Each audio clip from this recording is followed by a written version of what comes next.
positive relationships are very good for you. They lower blood pressure and lower cholesterol and cortisol, the stress hormone. They sustain memory and mood and mental agility. Hugs drives up the oxytocin. Laughter drives up the dopamine system that gives you energy and focus and motivation. Laughter drives up, boosts the immune system, and play really is good for brain growth. So we were built to form pair bonds. Collective Insights is a voyage through topics and technologies revolutionizing human well-being. Groundbreaking approaches for a better world and a better life await you. Welcome to Collective Insights. Today's talk is with sexologist and anthropologist Helen Fisher. She was at Rutgers University. She's also from the Kinsey Institute, the famous sexual research center, and the chief science officer for Match.com. She's one of the leading voices in women's sexuality and how we mate and date. She has innovated the Fisher Temperamental Inventory, which is one of the first neuroscience-based personality quizzes or diagnostics based on which system, dopamine, serotonin, testosterone, or estrogen, makes us come alive, patterns how we think, how we fall in love. And she's also done enormous, like tens of thousands, hundreds of thousands, even millions of people sampling every year on what are their natures and relationships to dating and pairing and bonding. So a fascinating conversation. She is incredibly lively.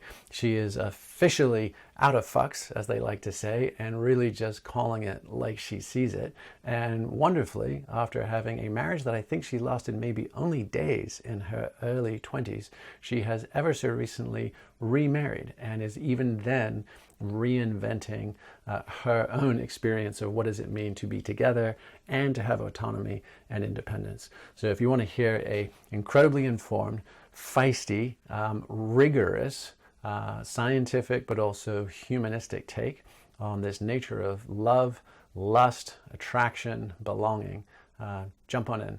Helen is an absolute treat to talk to. It's my deep pleasure to get to welcome Dr. Helen Fisher, a fellow at the Kinsey Institute, the senior researcher for Match.com, and one of the leading academic voices on the nature and science of relationships and sexuality. So Helen, I'm so excited to get to talk to you, and welcome to HomeGrown Humans. Thank you. I'm delighted to be with you. Yeah, there's so much I'm excited to jump into with you, and I actually get to feature a good chunk of your work in my next book, Recapture the Rapture. So taking a look at the role of neuroscience and psychology and sexuality, and what a kind of curious and potent intersection that is. So before we jump into some of those, sort of fine-grained questions, I'd love to just kind of roll back the clock for us a little bit and just describe for us your relatively unlikely journey into this, because it's a fairly niche field. It is not one, particularly in the United States, that receives lots of funding, approval, accolades, and you're also carrying the torch forward from Masters and Johnson, Kinsey, the kind of early and groundbreaking sexual researchers. So how did you get to this? How did you choose this as your topic of study, and what has your personal and professional journey been to now? Well, let's see, very briefly. First of all, I grew up in a glass house in Connecticut, and my neighbors all had glass houses too. And by the time I was 6 and 7 and 8, I would walk through the woods and go sit on an old stone wall and watch my neighbors eat dinner. I was always an anthropologist. I've all my life watched people, always wanted to know what was going on, who they were. And I'm also an identical twin. And when I was in graduate school, I was told that the mind was an empty slate in which environment integrates personality, as you know. And I knew it wasn't true. As an identical twin, your whole life, everybody asks you, do you have the same cavities in your teeth? Do you like the same food? Do you have the same friends? Do you think alike? Now, when I was a kid, I didn't know how to answer that. Now I actually do. But I thought it was very strange. I mean, how would I know how anybody else really thinks? But of course, that's been my business for over 40 years. So So when I was in graduate school, and I remember even once having to write an exam, extolling the issue that your childhood made you who you were. I knew it wasn't true. I mean, certainly a good 40 to 60% of who you are does come out of your childhood and your experiences. We all know that. But the bottom line is a good 40 to 60% does have a genetic, biological, and evolutionary explanation. And so I thought to myself when I was writing my PhD dissertation, if there's any part of human behavior, any part at all, that would have a genetic and a biological basis, it would be our reproductive strategy. It would be how we mate and reproduce. Because as Darwin would have said, if you have 4 children and I have no children, you live on and I die out. I mean, we know about kin selection and other ways of passing your DNA on. But the bottom line is love matters. Attachment matters. Sex matters. It matters on a fundamental biological evolutionary perspective. And so I really chose to study, well, my first job was I wanted to figure out why we form pair bonds. I mean, 97% of mammals do not pair up to rear their young, and people do. So right off the bat, that's different. And then, of course, I wanted to get into divorce. So I looked at divorce in 80 cultures around the world through the demographic yearbooks of the United Nations. And then I looked at adultery at 42 cultures. And then it began to occur to me, maybe I could study the brain circuitry of romantic love and attachment. I mean, when you think about it, people live for love. They pine for love. They kill for love. They die for love. It's a very powerful brain artifact. It's a powerful experience. And when you think of all the artifacts about love around the world, I mean, not only our myths and our legends and our plays and our operas and our ballets and our symphonies, but our therapists and our cards and our letters and our poems and you name it, we are deluged with the artifacts of this experience. So it began to occur to me, well, maybe this is a brain system like the fear system or the anger system or other basic brain systems. And if I looked into the brain, I could figure that out. So I did a lot of that. I've written a lot of books, as you know. And then 15 years ago, Match.com came to me, called me 2 days before Christmas and asked me to come in 2 days after Christmas. Well, nothing happens in New York City at Christmas, but I went in, and in the middle of the morning, they asked me, why do you fall in love with one person rather than another? And that got me in the biology of personality, and why people will say, well, we have chemistry. Why are we naturally drawn to some people rather than others? So that's where I'm at, and yeah. That's fantastic. And so also, I'm curious because I've heard a fair number of reports in the sense that there's been a bit of a tightening in availability of funding, permissibility of IRBs, that kind of thing, even sort of congressional pressures of keyword searches for anything with sexuality or orgasm in the research proposals to be kind of called out and seen that this is frivolous or not necessary. And your move to come under the wings of Match.com, which is obviously a corporate organization, but potentially, I'm curious, did you find more freedom? Did you find more access? I mean, I'm imagining you found piles more data. I would imagine that your data sets are meaningfully expanded from getting to be, working within a platform like this. But what was your experience of the sort of the private versus the public sphere in sexuality research? And what trends have you noticed over the last few decades? Well, I mean, it's very interesting. I mean, years ago, when I and my colleagues have now put over 100 people into a brain scanner, studying the brain circuitry of romantic love. And the very first scan, I just paid myself. I mean, people, gave me the machine to use, so I didn't have to pay for that.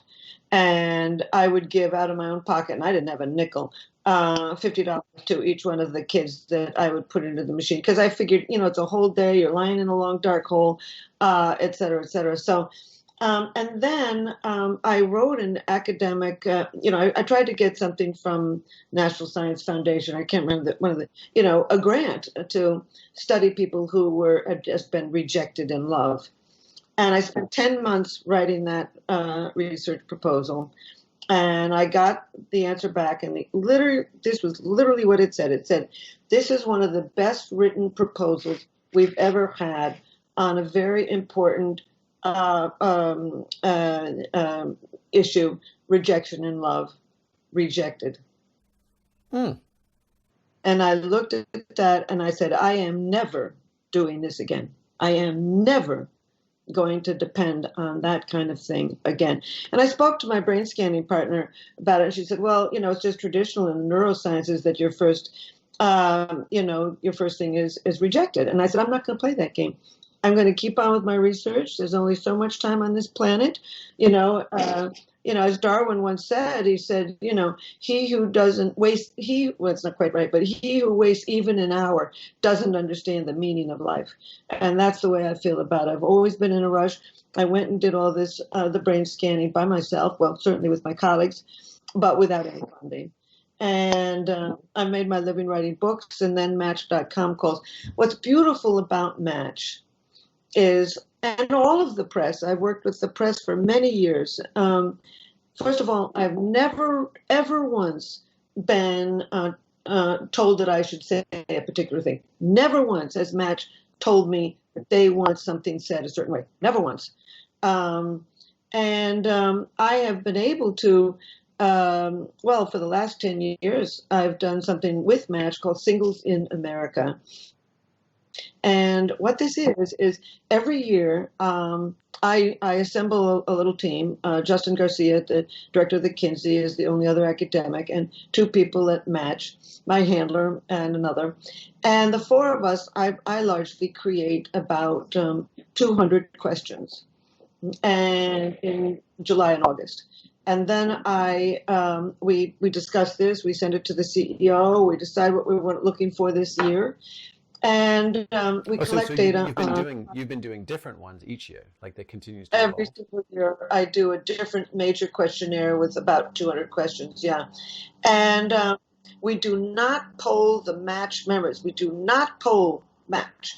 This is a national representative sample of singles based on the U.S. Census, and so it's real science. We've already published 14 academic peer-reviewed papers on it, but because it's a different every year, we've done it for 10 years. We're going to start to doing the 11th year anytime now. I've got data on 50,000 Americans.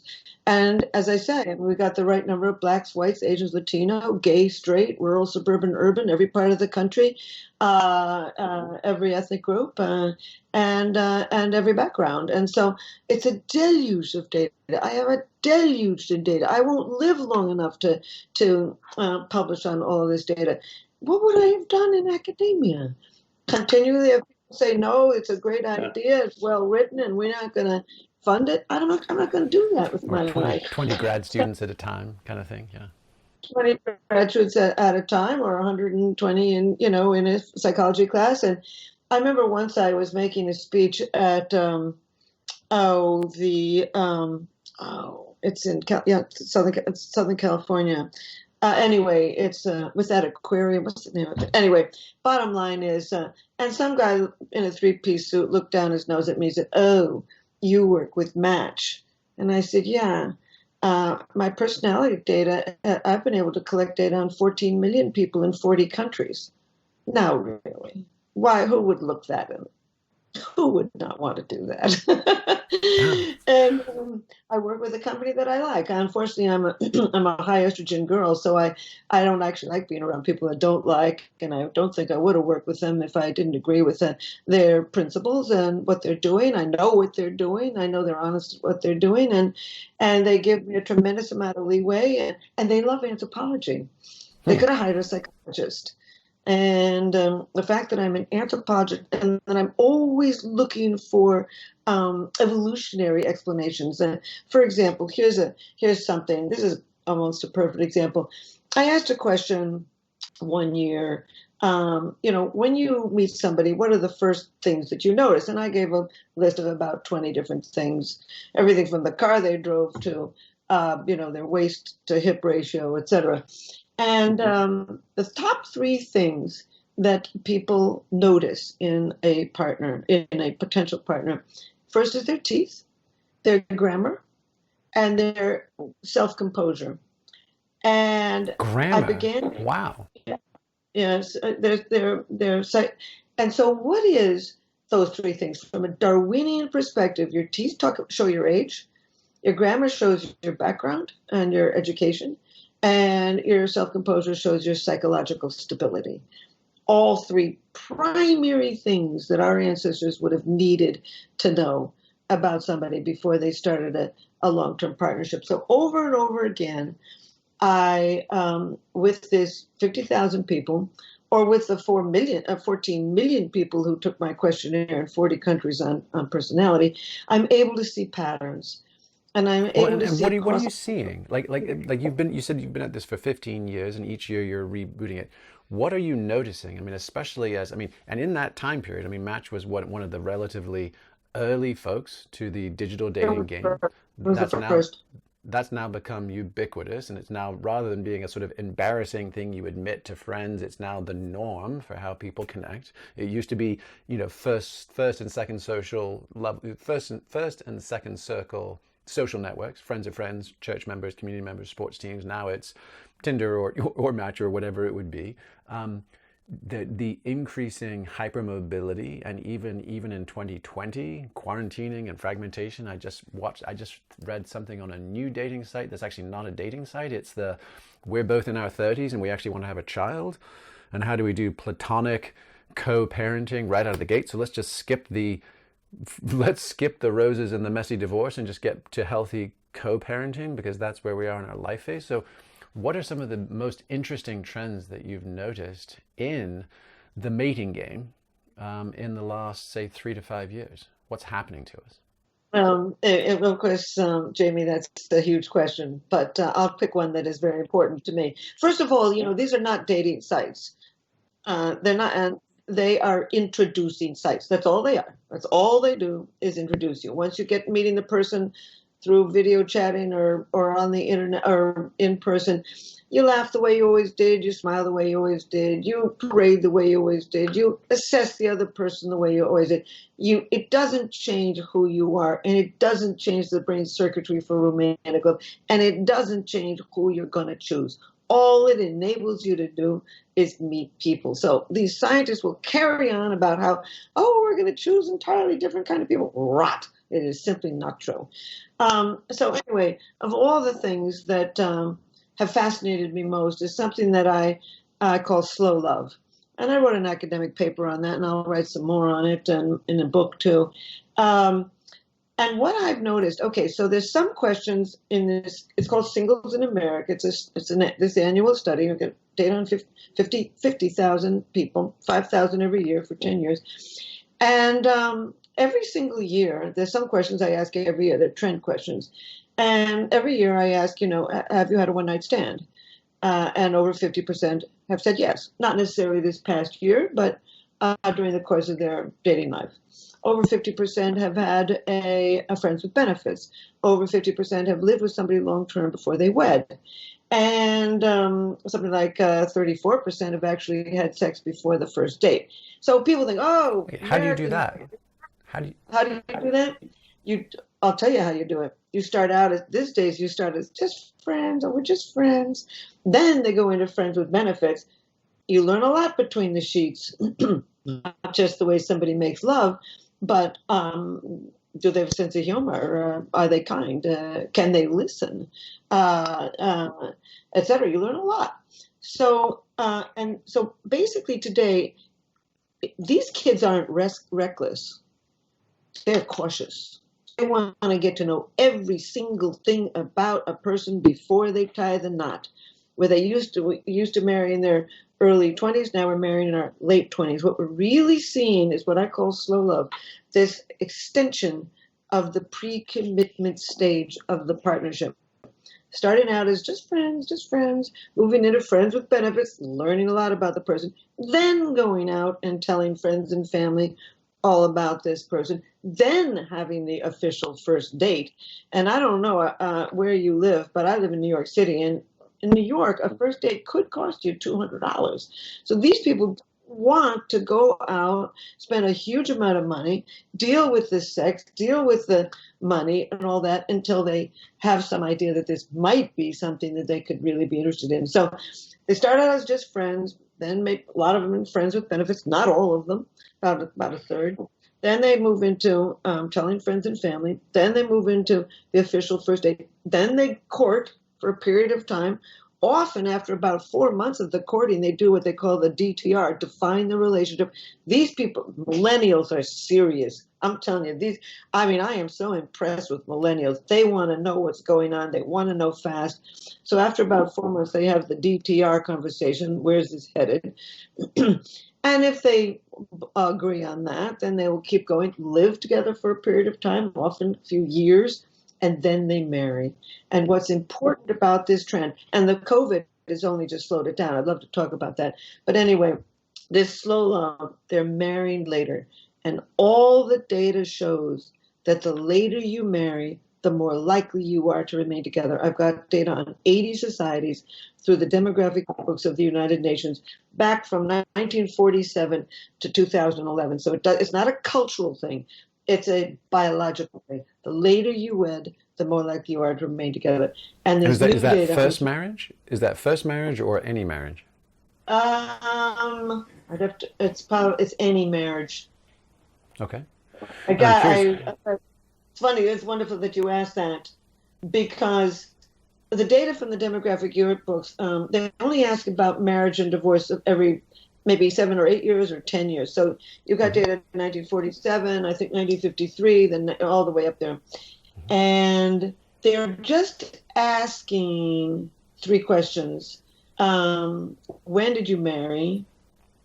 Oh, well, these are divorce questions. How old were you when you married? How long were you married? And how many children did you have during the marriage? And what you see is how long were you married?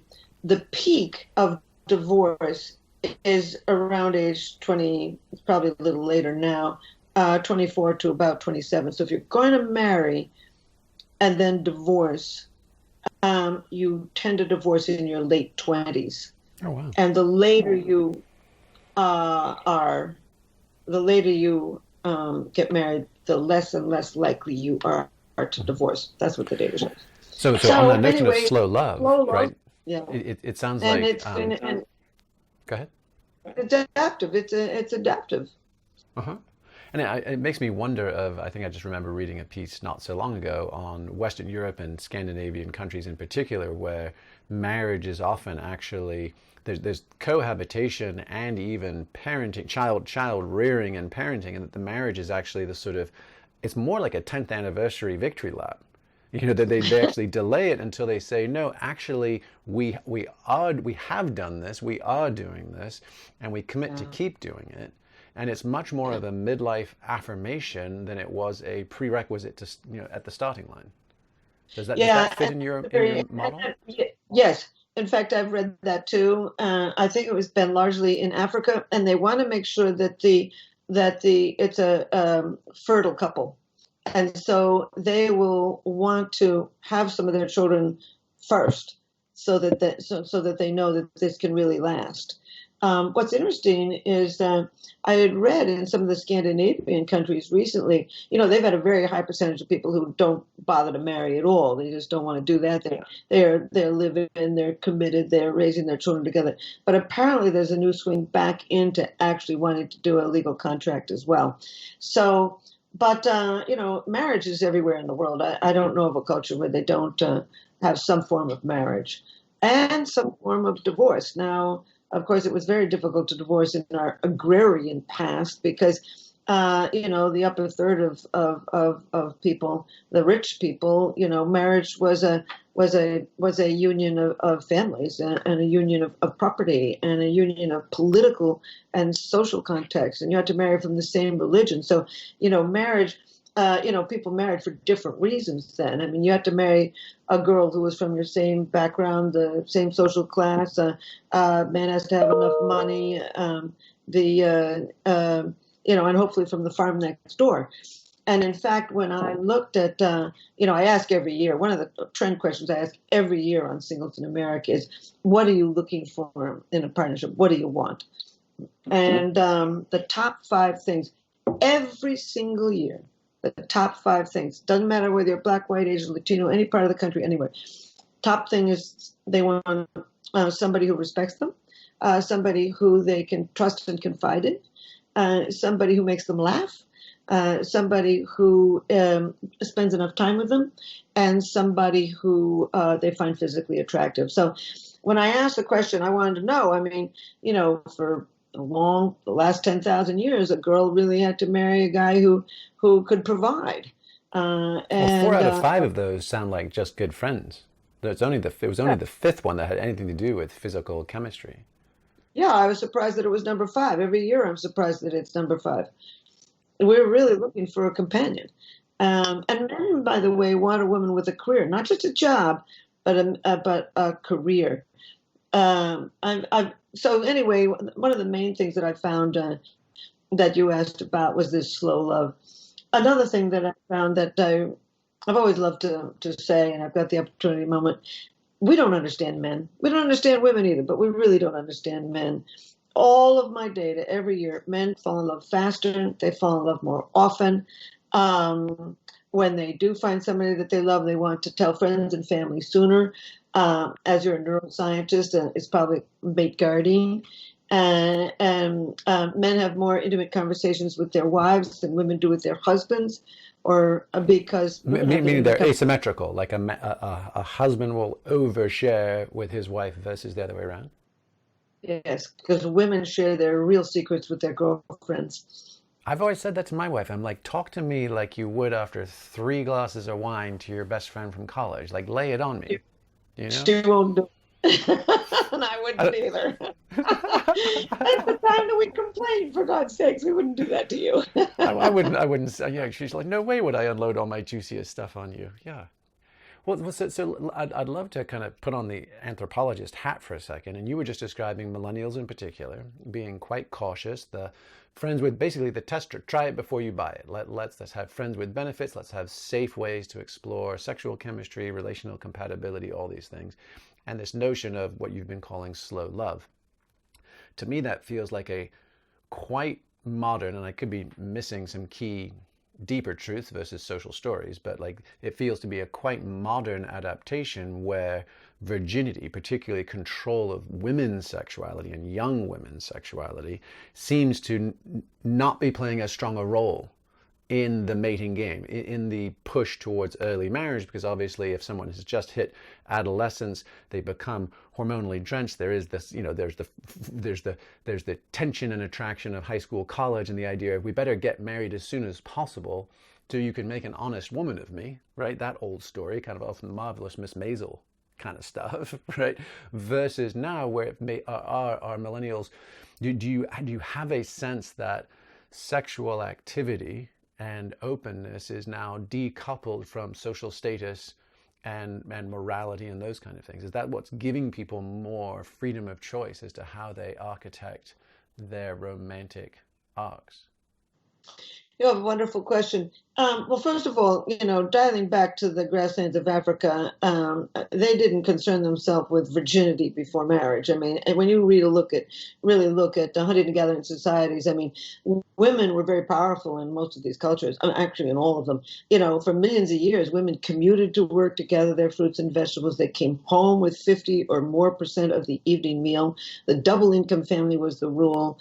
And women were just as sexually and socially and economically powerful as men.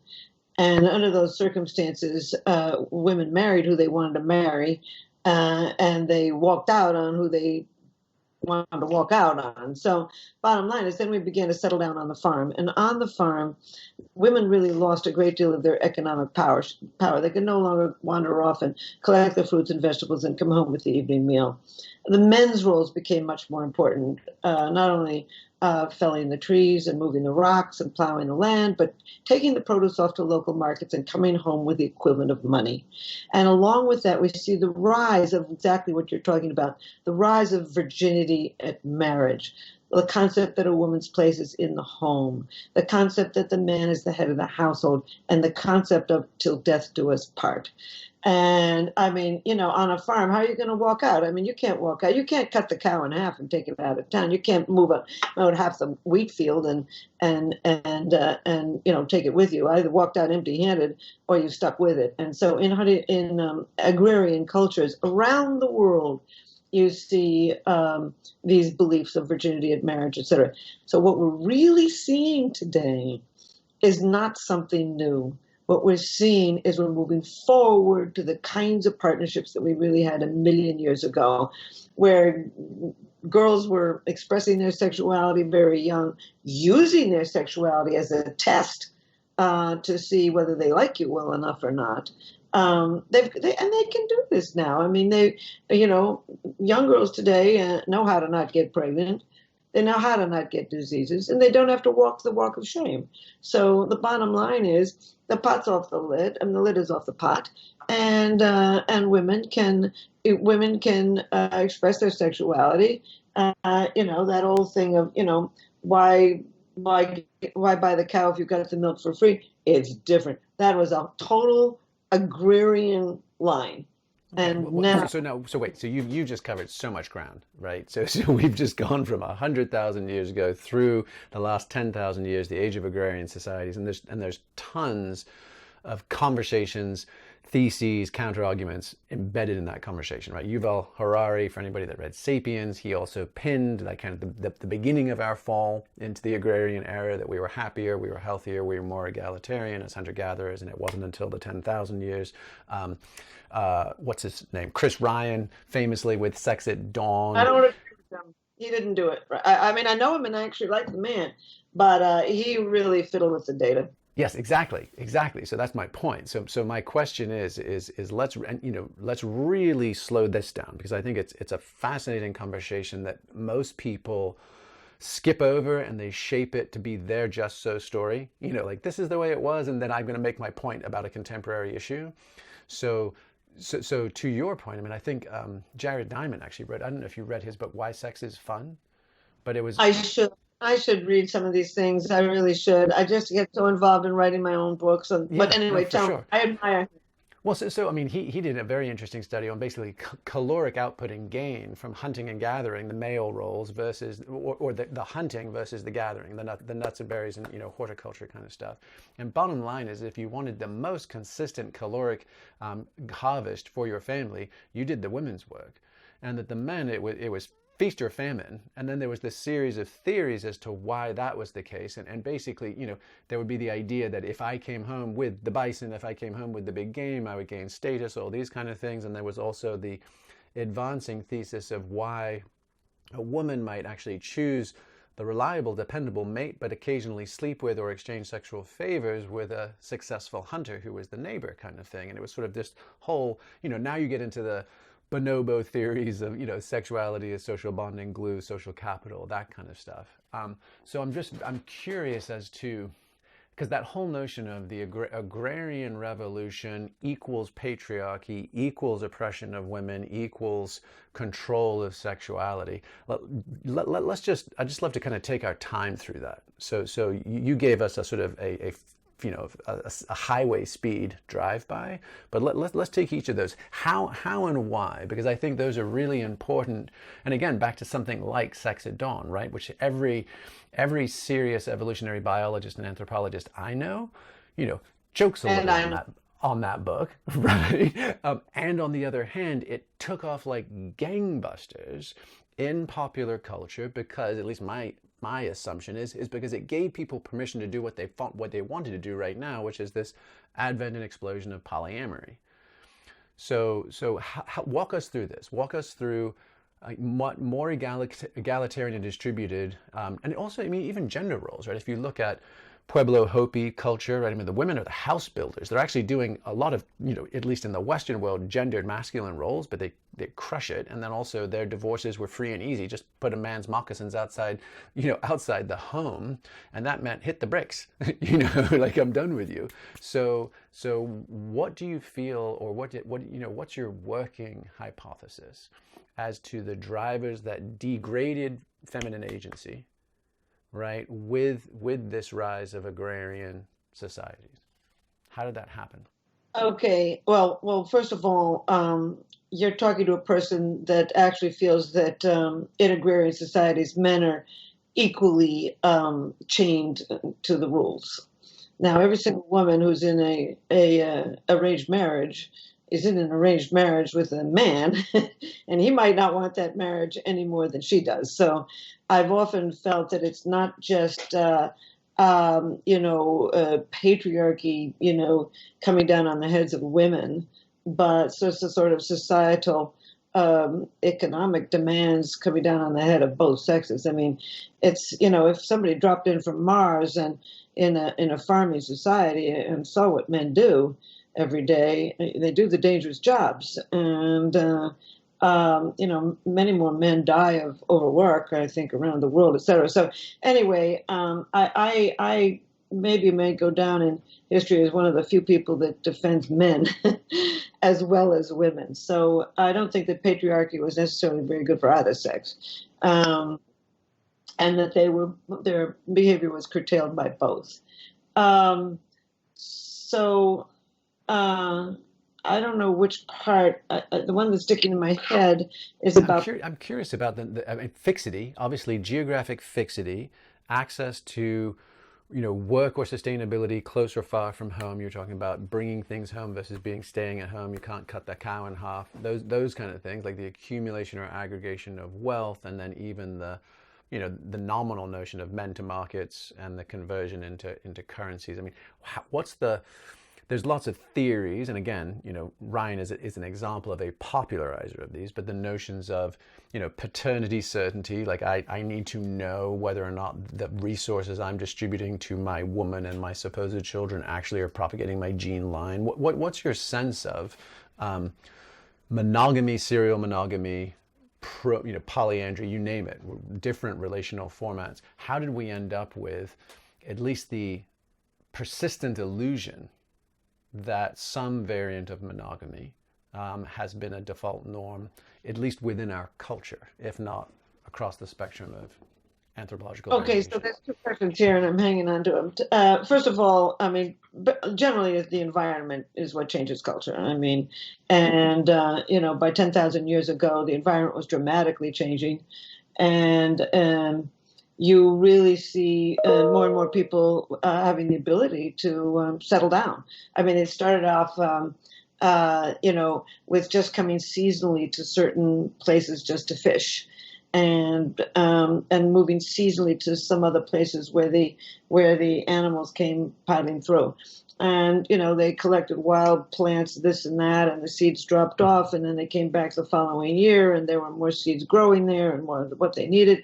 And so it was a very, very gradual process of turning into an agrarian society, right? But let's talk about something else, which is monogamy. As you know, but probably not all the listeners know, mono means one, and gamy means spouse. One spouse. It does not mean sexual fidelity. It means forming a pair bond with another individual. 97% of mammals do not form a pair bond. Zebras travel in a group of one male and several females. Gorillas travel in a group of one male and several females. Chimpanzees live in a group of many males, many females, and everybody copulates with everybody in some sort of patterns. So the bottom line is that we form a pair bond, which is the right term for monogamy, forming a partnership. Monogamy, I think, evolved by 4.4 million years ago among Ardipithecus ramidus. And I've read all this so carefully for so many years, and what anthropologists really do is they look at patterns of sexual dimorphism. In other words, two different forms. So, for example, male gorillas are much bigger than female gorillas. And one assumes then that you're going to be polygamous because the big male is going to have to fight other males and collect a lot of females. Pair bonding species or monogamous species, like a lot of birds, are very similar in their teeth and their coloration, this and that. Because they work together as a team. They form a partnership to rear their young. Why do birds do it? They have to. They have to because somebody's got to sit on those eggs. And that individual will starve to death unless they get somebody to feed them. So in the spring, a robin, a male and a female get together. They form a pair bond. They are monogamous. And together they breed and raise their babies. However, when you take a look at all the birds and all other monogamous species, they are also adulterous. I mean, you can go into the eggs of some sort of nest of a songbird and find that not all of those baby chicks are the babies of the fellow that's feeding them. So I've long thought that we've evolved what I call a dual human reproductive strategy, a tremendous drive to fall in love, form a partnership, rear our children as a team, and also a tendency to be adulterous, to collect extra partners on the side, have extra children with them in the case of men. In the case of women, get extra support for the children that they've already got. And so we selected for a dual human reproductive strategy. Tremendous desire to fall in love, to be jealous of others, protect that partnership, have our babies as a team, and also as Byron said, a desire for fresh features, to be adulterous on the side. So bottom line is, I also think that we evolved a series of partnerships, serial monogamy, I call it, or serial pair bonding. And I arrived at this because, well, for many ways, but I looked at the demographic yearbooks of the United Nations, and everywhere in the world where people can divorce, they do divorce. Divorce is very common. It was very common in hunting and gathering societies. Anthropologists have suggested that in all of our human history, individuals tended to have 2 or 3 husbands or spouses, whatever, during the course of life. Series of socially visible partnerships and clandestine things on the side. So I think this is a very old tradition. When you look around the world, just counting heads, the vast majority of men and women are living in a place with only one person at a time, monogamy. Now, 86% of world cultures permit a man to have several wives at the same time, polygyny. Did you say 86%? 86%. Traditionally, now it may have changed in the last 100 years, but traditionally, yes, 86%. But, and this is what anthropologists don't tell you, is that when you look in those wonderful articles on this, when you look in those societies carefully, although the society permits a man to have several wives at once, the vast majority of men don't do it. They can't do it. A woman will not share a man unless he's got a lot of goats, a lot of cows, a lot of fruit trees, a lot of money, a lot of education, a lot of land, a lot of prestige. We are a jealous animal, and in fact, in these polygynous societies, it's quite common even for co-wives to fight or to even try and poison each other's children. So we're not built for that. We're not built to share. And this is one of the reasons I think. Well, let's just wait one sec, because you've just said something fascinating, right? You've said on the one hand, it appears to be the pervasive natural order for serial monogamy with, infidelities on the side. And on the other hand, you've said, but we're not wired for it. We're jealous creatures. So is that just that we're complex and contradictory in our genetic and hormonal imprinting? Are there just competing interests that are at play, and that's why love has consistently been such a battleground? Or does one take precedence over the other? Sure. Different things for different people. Some people are adulterous and end up leaving their partnership. Other people just lie about it. Other people have a fling and feel terrible and never do it again. I mean, we all handle this differently. But you've come to a very wonderful thing here that I never have an opportunity to say. It seems as if we've got, this tremendous drive for partnership and also a drive for autonomy. And we all work it out in our own way at different times in our life or even at the same time. What's interesting about polyamory, it's just transparent adultery. That's all it is. What these people have done in polyamory is they've decided that they don't want to lie to each other. They're in a wonderful partnership. They like where they are. They don't want to leave it. It's a deep attachment, but they want the rush of intense feelings of romantic love. And so, and those are different brain systems. The brain system for attachment is a different brain system for the brain system for romantic love. And you can feel deep attachment for one person while you feel feelings of intense romantic love for somebody else. So what people who are polyamorous and many amory loves, they agree, they're totally upfront about it. They agree that they're going to find some romance on the side, not just sex. But romance. That's cheesy. That's what my parents did in the 70s. That's swinging. We're doing polyamory. It's way That's cooler, right. baby. Yeah. That's right. Swinging you do with your partner.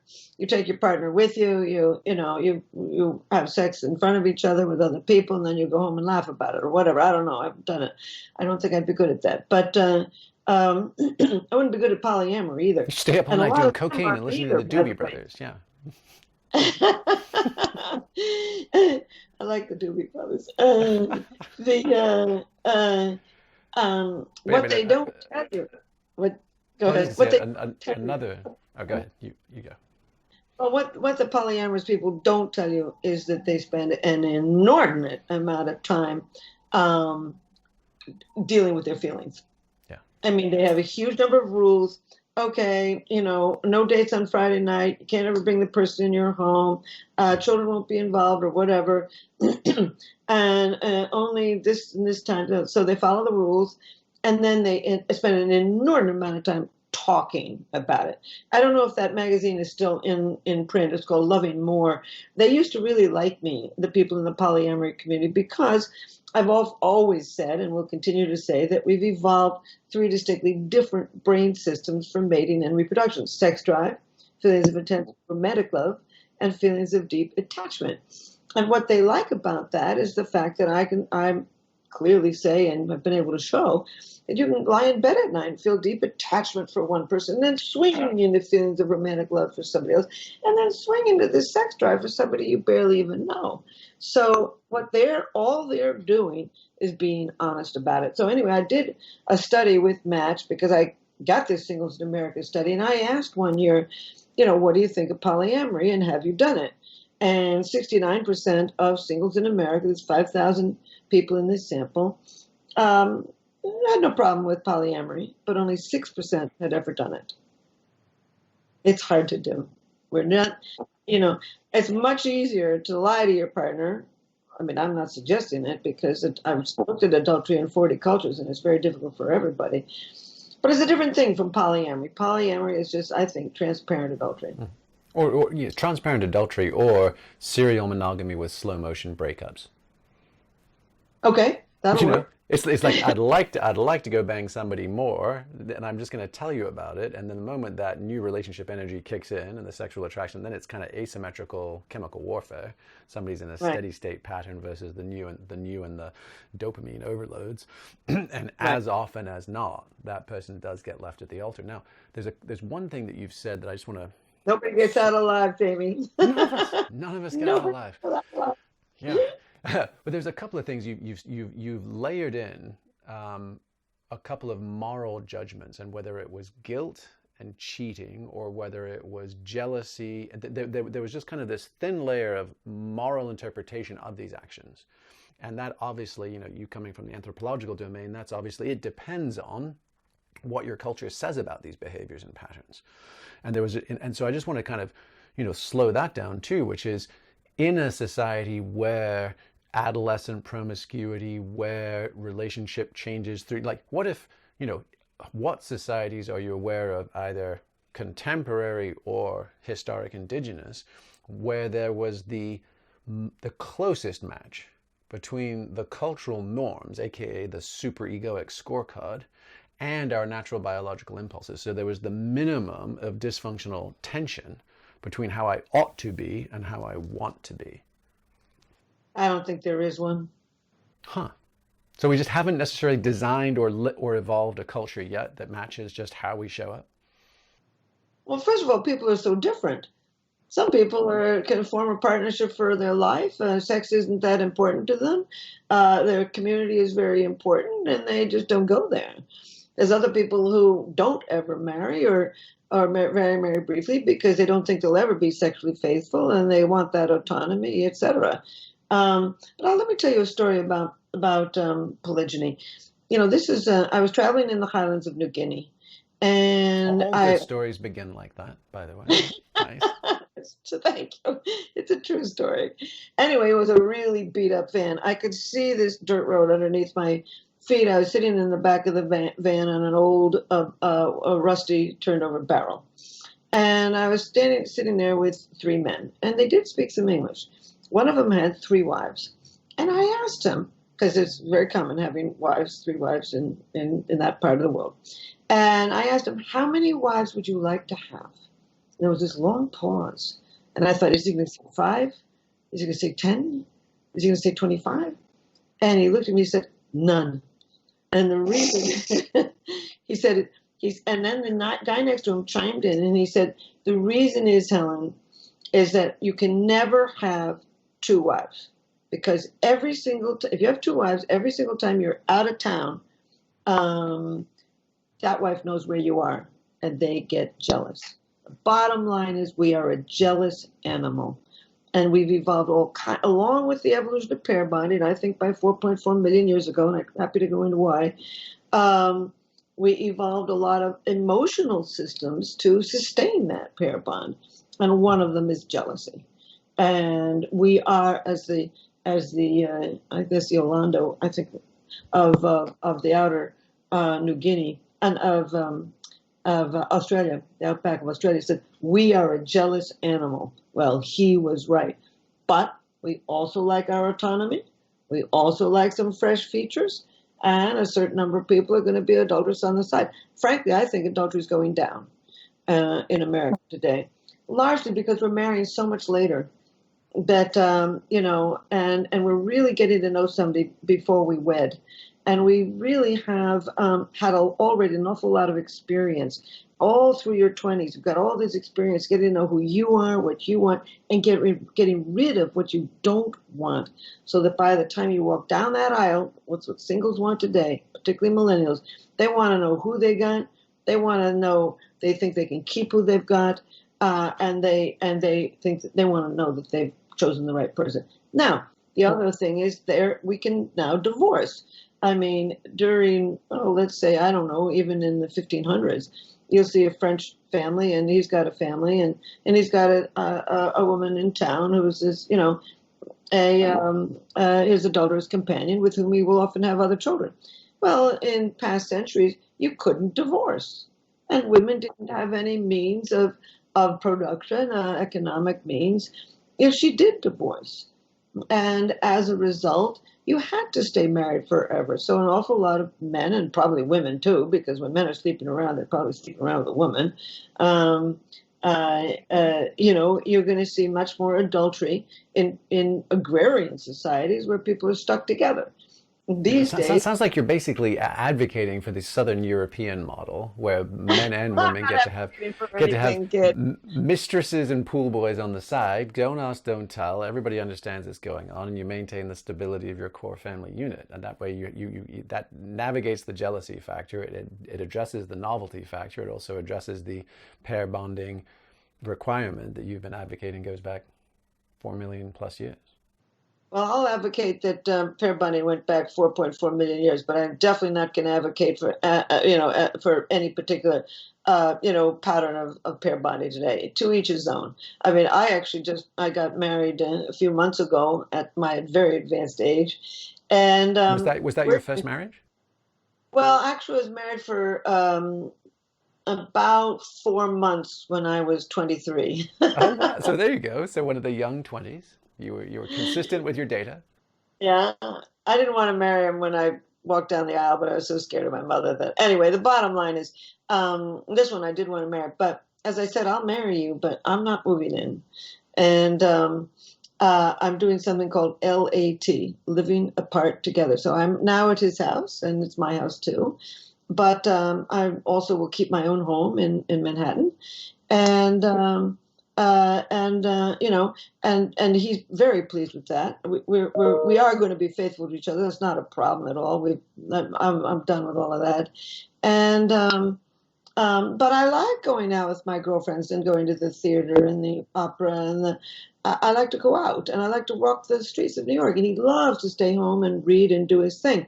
So what's the beauty of that is that these days we can make all different kinds of partnerships. I mean, I have various friends who, oh, their husband, who's a writer, lives in the country. They live in Manhattan and they go home for the weekends. I mean, we can have commuter marriages now. We can have polyamory. We can have the kind of thing that you just described of having a woman on the side. But I guess there's going to be less and less and less of that because women don't put up with it anymore, and neither do men.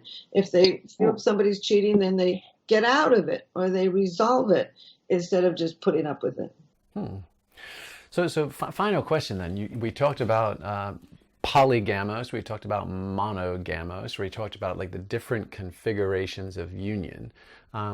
I'm fascinated as to what, if anything, you see as the relationship with hieros gamos, right? Which was the Greek idea of like the sacred union. So you've done a lot of work on the neurochemistry of lust, love, and attachment, and how that shapes our consciousness, and to some extent even our, has correlations with our personality structures and how we embrace the rest of life. So with your temperamental inventory and your personality profiles, what is the capacity of sexuality to lead to higher or transcendent experiences, the hieros gamos? So regardless of which relational format, we're all still playing with the same evolutionary knobs and levers. What is your sense of this profound neurochemical and hormonal cascade that tends to accompany pair bonding, attraction, arousal, and actual mating, and the transcendent, the potential to, the realms of what in the West would have been the sort of category of sex magic, in the East it would have been the tantric traditions, etc., but like the sort of the pinnacle of what does it mean when we come together? Well, let me dial back to the kind of person that I am and just simply say that there is a gene in the serotonin system linked with religiosity. With what they call self-transcendence. And some people have that gene and they are rigorously religious. Other people don't have that gene, and I'm one of them. So, I can see the beauty of sexuality, of sex. I can see the thrill of it, but I don't link it with God, and I don't link it with a higher power of any kind. No, we can leave the meaning making completely out. I'm thinking La Petite Mort. I'm thinking about the collapse in the default mode network. I'm talking about the kind of homeostatic reboot that can come from that kind of intense peak release.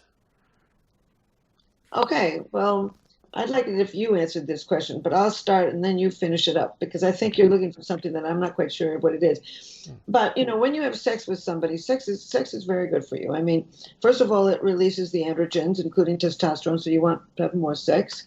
Any stimulation of the genitals drives up the dopamine system and can help sustain feelings of intense romantic love.